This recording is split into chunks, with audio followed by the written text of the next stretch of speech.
Okay, so we have looked at three things. You can take the sum of two polynomials, you can take the product, you can substitute values for x, and there is another important operation called long division. So let me recall what long division of polynomials is. Again, it's a procedure which must be very familiar. So we let's just do it by example. So let me take some more space. So let's perform long division of the polynomial f of x, which is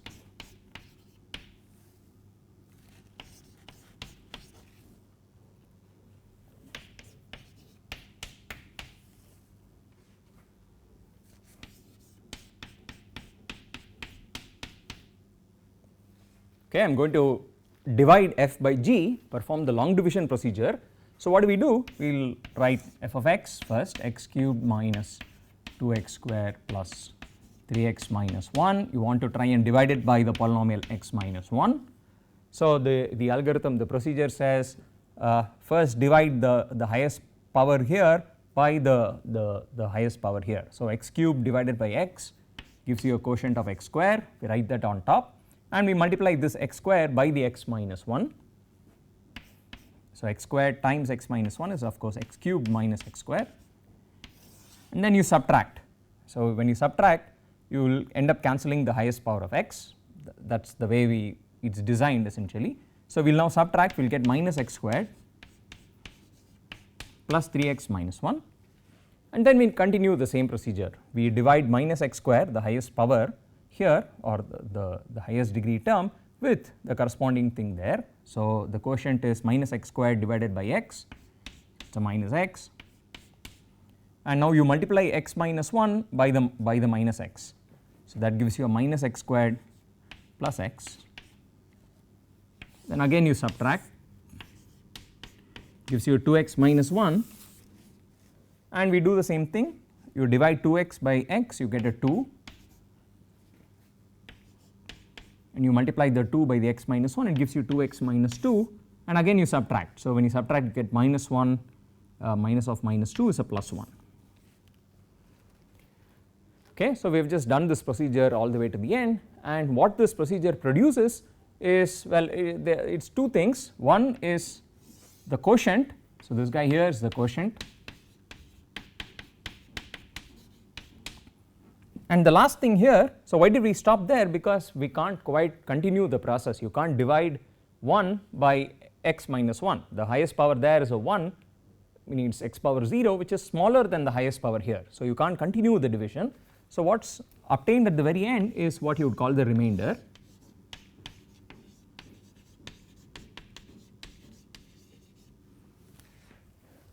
Okay, so long division produces a quotient and a remainder. That is the key thing to remember. So let me just say what long division does. So given polynomials, just often abbreviated to polys, polynomials f of x and g of x, what does long division do? Long division produces of f by g produces two more polynomials. So I started with two of them, it produces two more polynomials. Let us call them q of x, q for quotient, and r of x, r for remainder, such that the following properties are true, such that well, what? Firstly, r is the remainder, which means it is something which is obtained at the very last step of the division, which means you can't continue the division anymore. So that is the remainder is something whose degree is smaller, strictly smaller than the degree of g of x.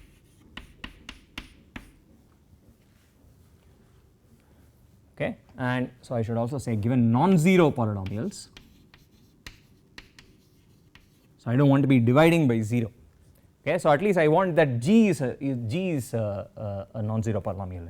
So maybe let me just be more precise here. So given polynomials f and g with g non-zero,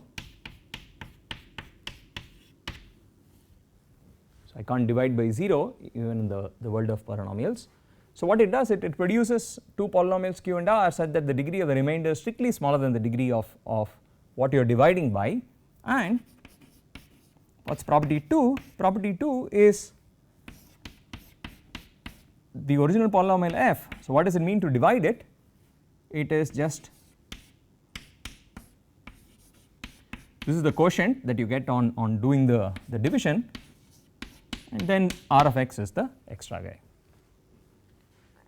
Okay, so that's the key outcome of doing the long division process. You produce two other polynomials with these properties, that f can be written as g times the quotient plus a remainder, and with the remainder having degree strictly smaller than the degree of g.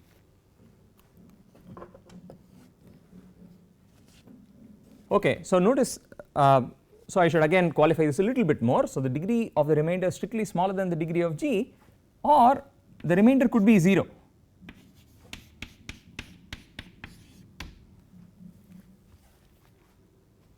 So in our case the remainder was something non-zero, but it could very well happen that when you divide, it's an exact division that the remainder is just 0. And so observe that I said degree is not defined if the polynomial is 0. So I am talking about either the remainder is 0 or it is non-zero and has degree strictly smaller than degree of g of x. Okay, so here I should say r of x non-zero with degree strictly smaller, or the remainder is just 0.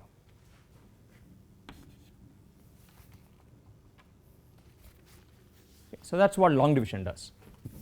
Okay, so we are ready to sort of do our first proof. Let's prove the following fact, that the quotient and remainder are really unique. So what does it mean? So here's what I want to prove. So here's a claim: such q and r are unique, such polynomials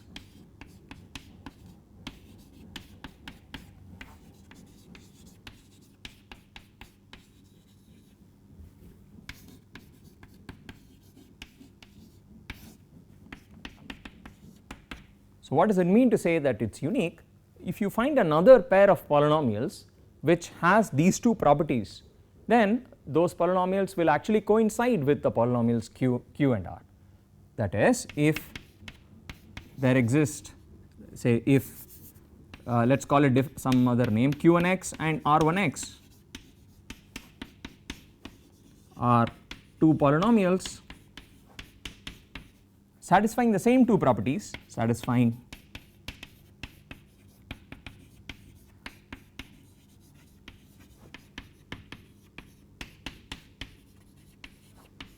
properties 1 and 2, then q is the same as q1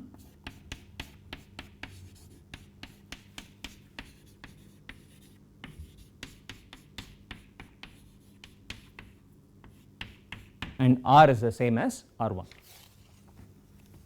Okay, so let us try and prove this. It's just a very elementary argument. So let us start with the second property there. It says f of x can be written as g of x q of x plus remainder r of x. That's the original polynomial q and r that you obtained by the long division procedure. And now what we are claiming is there is another pair of polynomials q1 and r1 which have the same property. So I am only using property 2 now. So the same thing has two different expressions. Given this, what we will do is subtract these two equations. So from this we conclude the following by subtracting, that g of x multiplied by, so I am going to subtract the top thing minus the bottom thing, q minus, so g of x into q of x minus q1x equals, now I will push the r of x over to the other side. So I get the following equation, that g of x multiplied by q minus q1 is r1x minus r of x. Okay, so the claim from here is that this term here q minus q1 had better be a 0. Okay, so we now claim this implies that q minus q1 is 0,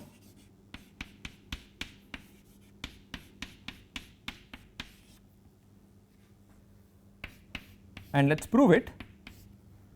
So this is the standard methodologies of proof, we will prove it by contradiction.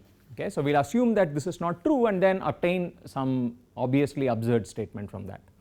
So let us assume this is false. So suppose not, if q minus q1 let us say is a non-zero polynomial, then look at the left hand side, we have got g of x which is a non-zero polynomial, you have got q minus q1 which is a non-zero polynomial, and you are multiplying these two polynomials out. Okay. So I am taking the product of two non-zero polynomials. Remember we had a property of degree, so what can we say, if both these are non-zero polynomials, the degree of their product, the property of degree says degree of g times q minus q1 must be the sum of the degrees, it is degree of g of x plus degree of q minus q1. Okay, I am just suppressing the x there, often we will just want to use the symbols rather than of x each time. Now so let me also do that for g. So it is degree of g plus the degree of q minus q1. Now what about the right hand side? The right hand side is r1 minus r, okay, and each of those is, what do we know about r1 and r? Now we will use property 1, each of them is either the 0 polynomial, r and r of x could both be 0, or they could have degree or they are both non-zero, or one or the other is non-zero, and the degree is strictly smaller than the degree of g of x. So that is property 1. Now what does that imply? The difference of r and r1, but by property 1 we conclude that the degree of r minus r1 is strictly smaller than the degree of g, because both r and r1 have degree which is strictly smaller than the degree of g, right. So their difference would also have the same property, or of course it could be 0, that is also fine. So or it could happen that r minus r1 is 0, okay. But notice that we already have a contradiction, because on the one hand the left hand side has degree equal to the degree of g plus the degree of something. So the left hand side has degree at least the degree of g, so this guy is at least the degree of g, whereas the right hand side has degree strictly smaller than the degree of g. So these two things could not possibly be equal, okay. So that is a contradiction, the degrees of the left and the right hand side